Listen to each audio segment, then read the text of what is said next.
அதே டைம்ல அறிவு, திறமை, புத்திசாலித்தனம், இலக்கை அடைதல் இதெல்லாம் உங்களுக்கு நன்றாக இருக்கும். தீர்க்கமான முடிவுகள் எதையுமே எடுக்க வேண்டாம். You can be all right. இன்பத்தை தருவாங்க, நிம்மதியை தருவாங்க, அறிவை தருவாங்க, பணத்தை தருவாங்க, உடல்நலத்தை தருவாங்க, இன்பத்தை தருவாங்க, அன்பை தருவாங்க. நல்ல உடல்நலம் கிடைக்குது, நல்ல உடல் உறுதி கிடைக்குது.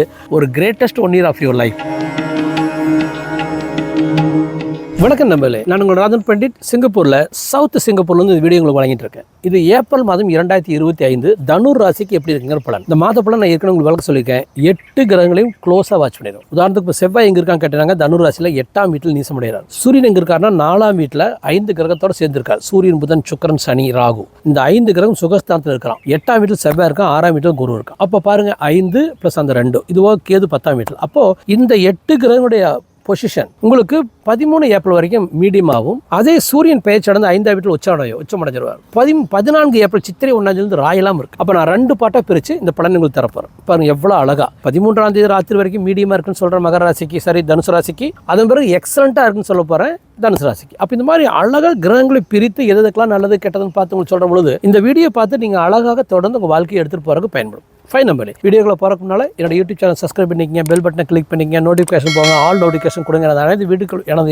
அனைத்து வீடியோக்களும் உங்களுக்கு வந்து சேரட்டும். ஏன்னா நீங்கள் ஆல் நோட்டிஃபிகேஷன் கொடுத்துட்டு எல்லா வீடியோ பார்க்குற பொழுது இப்போ மனத்தெளிவு கிரேட்டாக இருக்கும். நான் எப்பொழுதுமே ஜாதகம் தப்பாக இருந்தால் கூட, கிரகங்களை தப்பாக இருந்தால் கூட அது இருக்கிற பாசிட்டிவை ஹைலைட் பண்ணிவிட்டு எத்தனாம் தேதியிலேருந்து எத்தனாம் தேதி வரைக்கும் தப்பாக இருக்குங்க சொல்லிட்டு அந்த தேதியை கடந்து வரக்கான ரெமெடி உங்களுக்கு கொடுப்பேன். அப்போ அந்த மாதிரி எனது எப்பொழுதுமே உற்சாகமூட்டக்கூடியதாக இருக்கும். ஏன்னா நம்ம மனதில் என்ன இருக்குதோ அதை தான் எடுத்து நம்ம பயன்படுத்துகிறோம். நம்ம பேங்க்கில் எவ்வளோ பணம் இருக்குதோ அதை தான் நம்ம யூஸ் பண்ண முடியும்.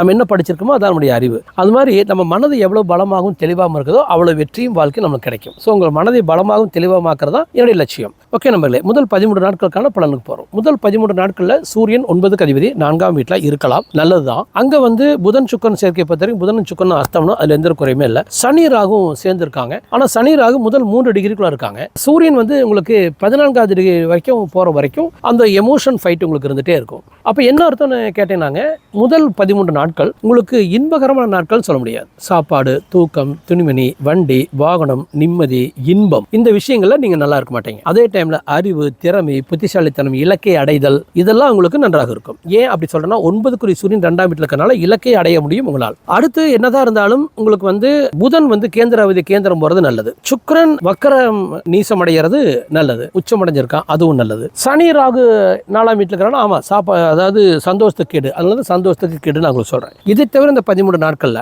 உடம்பு ஒரு 10% தொந்தரவு பண்ணும். செல்வம், செல்வாக்கு, அந்தஸ்து, மரியாதை உங்களால் மெயின்டைன் பண்ண முடியும். கண்டிப்பா அதை வந்து உங்களால் மெயின்டைன் பண்ண முடியும். அடுத்த பாயிண்ட், உங்களுக்கு இதுல எடுக்கிற முடியல ஓரளவு ஜெயிச்சுக்கலாம். ஆனால் தீர்க்கமான முடிவுகள் எதையுமே எடுக்க வேண்டாம். இந்த 13 நாட்கள் வருஷ கழிவுன்னு சொல்லுவோம். பங்குனி கடைசி 2 வாரம் கம்முன்னு சாப்பிட்டுட்டு தூங்கிட்டு பொழுது வைக்கிட்டு இருக்கிற வேலையை செஞ்சுட்டுருங்க. என்ன சாப்பிட்றதுக்கும் துணிமணி நிம்மதி கிடைக்குதோ அதை மட்டும் அனுபவிச்சுங்க. பெயர் புகழ் மரியாதை பெருசாக கொடிக்கிட்டு பறக்கணும் அவசியம் இல்லை. கடன் அலையணும், எதிரி அலையணும், துன்பமெல்லாம் விளையணும் அவசியம் இல்லை. All can continue. Life partner, business partners, ஃப்ரெண்ட்ஷிப்குள்ளார சின்ன சின்ன வருத்தங்கள் ஏற்படலாம். உங்கள் அப்பா கூடயும் அம்மா கூடயும் கூட வருத்தங்கள் வரலாம். ஏன்னா தாயார் சுகஸ்தானம் யாரு? குரு. அவன் தான் 6ல் மறைஞ்சிருக்கான். தாயார் சுகஸ்தானத்தில் சூரியன் சனி ராகு சேர்க்கை வித்தின் 10 டிகிரிஸ்க்குள்ள இருக்க போகிறான் அந்த 13 நாள். அப்போ இந்த காலகட்டம் ஒரு emotional to the father, mother, husband wife relationship and friendship, partnership எல்லாமே இந்த 13 நாட்கள் ஒரு உறுத்தலுக்குரிய ஒரு 13 நாட்கள். அவங்க கம்முன்னு இந்த 13 நாட்களை பொறுமையாக நீங்கள் எடுத்துகிட்டு போயிடுறதா உங்களுக்கு பயனுள்ளதாக இருக்கும். நீங்கள் எமோஷனலாக ஹேண்டில் பண்ணினாங்க உங்களுக்கு தோல்வி கிடைக்கலாம், வருத்தங்கள் வரலாம். ஸ்டூடெண்டாக இருந்தாலும் சரி, ஹவுஸ் ஒய்ஃபாக இருந்தாலும் சரி, பிஸ்னஸ் பர்சனாக இருந்தாலும் சரி, ஜாப் எடுக்கலாம் இருந்தாலும் சரி, அனுசரித்து போங்க. இடம் மாறக்கு முயற்சி பண்ணாதீங்க.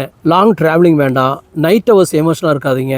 பொறுமையாக இருங்க. கடவுள் வழிபாட்டு முறை உங்களுக்கு தேவைன்னு நினைச்சீங்கன்னா உங்களுக்கு சிவபெருமான் கோயிலில் போய் பிள்ளையார் முன்னாலேயும் தட்சணாமூர்த்தி முன்னாலே உட்காருங்க. ஏன்னா தட்சணாமூர்த்தியோட வீடு தான் மீனராசி. ராசியாவதி குரு, உங்களுடைய ராசியாவதி குரு தனுசு ராசி. அப்போ நீங்கள் தட்சணாமூர்த்தி முன்னால் போய் கண்ணபடி அப்படியே உட்காந்துட்டு கண்ணத்தரம் தட்சணாமூர்த்தி பார்த்தீங்கன்னா யூ கேன் பி பிளஸ்டு. வரத்தை வாங்கிறீங்க அல்லது நீங்கள் வந்து ஆசீர்வதிக்கப்பட்டுறீங்க. இப்போ அந்த மாதிரி ஒரு சின்ன குட்டி மெடிடேஷன், கண்ணபடி அப்படியே கொஞ்சம் நேரம் உட்காந்து வந்து நான் நல்லா இருப்பேன், இந்த தட்சணாமூர்த்தி உங்களுக்கு எல்லாத்தையுமே கொடுப்பாரு, I am positive, I am going to be successful. 14 April வந்து it can be a greatest life.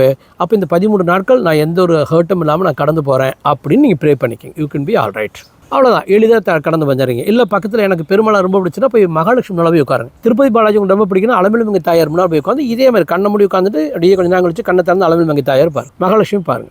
இருக்கிறதுலே ரொம்ப சாந்தமான ஒரு பெண் தெய்வம்னா அலமேலுமங்கை தாயார் தான். இன்பத்தை தருவாங்க, நிம்மதியை தருவாங்க, அறிவை தருவாங்க, பணத்தை தருவாங்க, உடல்நலத்தை தருவாங்க, இன்பத்தை தருவாங்க, அன்பை தருவாங்க. ஸோ அங்கே போய் இந்த 13 நாள் உட்காந்திங்கன்னா உங்களுக்கு நல்லது. இது ஒரு பாயிண்ட் ஆஃப் வியூ. இப்போ அடுத்ததுக்கு நான் போக போகிறேன். அதாவது உங்களுக்கு இந்த 13 ஏப்ரலுக்கு பிறகு எப்படி இருக்கும் அப்படிங்கிற பலனுக்குள்ள போகிறேன். அப்போ என்னன்னா நம்மளுக்கு சூரியன் பெயர்ச்சி அடைஞ்சார். சூரியன் பெயர்ச்சி அடைஞ்சிட்டாருன்னா என்ன வருவார்னா உங்களுக்கு 5ஆம் வீட்டில் சூரியன் உச்சம். தகப்பனா பாகிஸ்தான் சூரியன் 5ஆம் வீட்டில் உச்சம். அப்போ 5 கதி செவ்வாய் வந்து உங்களுக்கு 12ஆம் வீட்டில் நீச, 8ஆம் வீட்டில் நீசங்கிற பற்றி கவலை இல்லை. அதுவோ குரு வந்து நெருங்கிட்டு இருப்பார் குரு பெயர்ச்சி ஆகிறதுக்கு. குரு பெயர்ச்சி 14th மே. அப்போ நம்ம 14th ஏப்ரலுக்கு பிறகு எப்படின்னு கேட்டீங்கன்னா குரு பேச்சு ஆன மாதிரி கூட நம்ம கணக்கு எடுத்துக்கலாம். அப்போ உங்கள் ராசியாதி குரு வந்து நன்றாக ஆயிரம் அர்த்தம். அடுத்து சுகஸ்தானத்தில் புதன் சுக்கரன் சனி ராகு சேர்ந்து இருக்கலாம், தவறில்லை. அசுரர்கள் சேர்ந்து இருக்கலாம், ஃப்ரெண்டான புதனோட சுக்கனோட சேர்ந்து. அப்போ அந்த இடத்துல இன்பம் கிடைக்குது, நிம்மதி கிடைக்குது, சந்தோஷம் கிடைக்குது. 14 ஏப்ரலுக்கு பிறகு இன்பம் கிடைக்குது, நிம்மதி கிடைக்குது, சந்தோஷம் கிடைக்குது, நல்ல உடல்நலம் கிடைக்குது, நல்ல உடல் உறுதி கிடைக்குது, எடுக்கிற முடிவில் ஜெயிக்கிறீங்க, குடும்பம் நல்லா இருக்குது, செல்வம் செல்வாக்கு அந்தஸ்து மரியாதை வருது, பணம் கிடைக்குது. நீங்கள் கடன் வாங்கலாம்னா கடன் வாங்கலாம், உங்களுக்கு கடன் கிடைக்கும். அல்லது தொழிலில் ஒரு அகலக்கால் நீங்கள் வைக்கணும்னா வைக்கலாம்.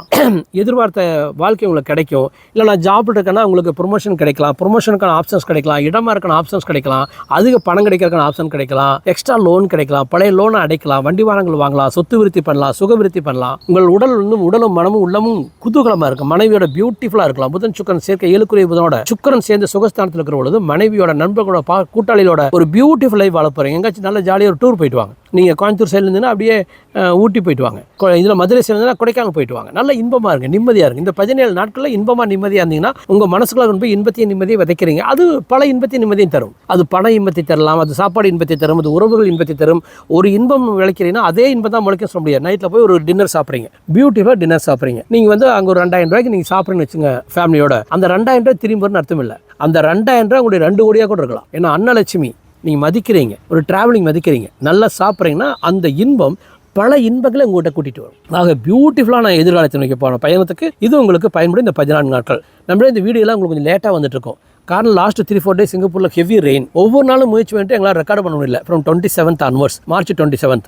இன்றைக்கி நான் மார்ச் 31st தான் நான் ரெக்கார்டே பண்ணுறேன், உங்களுக்கு அனுப்புகிறேன். அதனால் மேபி போஸ்ட் பண்ணுறது கொஞ்சம் லேட் ஆகலாம், ஆனால் பயன்படுத்திக் கொள்ளுங்கள். அற்புதமான அருமையான தனுசு ராசிக்கான பலன். சொத்து விருத்தி இருக்குது, வண்டி வாகனத்து இருக்குது, லோன் கிடைக்குது, கவர்மெண்ட் உங்களுக்கு ஃபேவராக இருக்குது, முக்கியமான விஷயங்கள் அருமையாக இருக்குது, கடவுள் வழிபாடு அப்படியே பலனை தருது. ஈவன் சொல்லப்போனால் ஒரு greatest 1 year of your life. தொழிலில் மிகப்பெரிய லட்சியங்களையும் வாழ்க்கை விருத்தி அடையலாம். ஏன்னா 7ஆம் வீட்டில் இருக்கிற குரு வந்து லாபஸ்தானத்தை, உங்கள் ராசிய குரு சுகஸ்தான குரு 7ஆம் வீட்டிலேருந்து லாபஸ்தானத்தை பார்த்துட்டு இருப்பான். 3ஆம் வீட்டில் இருக்கிற ராகுவை பார்த்துட்டு இருப்பான். இந்த next 1 year the greatest economical successful life. உங்கள் ஜாதகத்தை எடுத்து போய் நியரஸ்ட் அஸ்ட்ராலஜரை பார்த்து பிளான் பண்ணி சக்ஸஸ் அடையிறதை பாருங்கள். இல்லை எங்கிட்ட வாங்க, நான் வந்து எனக்கு மெயில் கொடுங்க, வித்தனை வீக்கில் நம்ம டிஸ்கஸ் பண்ணலாம். ஒரே வாரத்தில் நம்ம டிஸ்கஷன் பண்ணி முடிச்சிடலாம். நான் உங்களை கைட் பண்ணுறேன். 2-3 டைம் ஜெயிக்கிறதுக்கு என்ன அப்படின்னு பார்க்கலாம். ஒரு பியூட்டிஃபுல் மெடிடேஷன் நிறைய பேருக்கு கற்றுக் கொடுத்துட்டேன், நீங்களும் கற்றுக்கலாம். நீங்கள் 2-3 மாதத்திலேயே ஒரு குட்டி யானை மாதிரி பலசாலியாக மனத்தெளிவுலாக மாறிடுவீங்க. 100 மடங்கு மனத்தெளிவையும் 100 மடங்கு மன உறுதி உங்களுக்கு தர முடியும். ஒரே வருடத்தை 5 வருட இலக்கை அடைஞ்சிடலாம். நிறைய பேர் அடைஞ்சிட்டு இருக்காங்க, எங்களோட அப்படியே ட்ராவல் ஆகிறாங்க.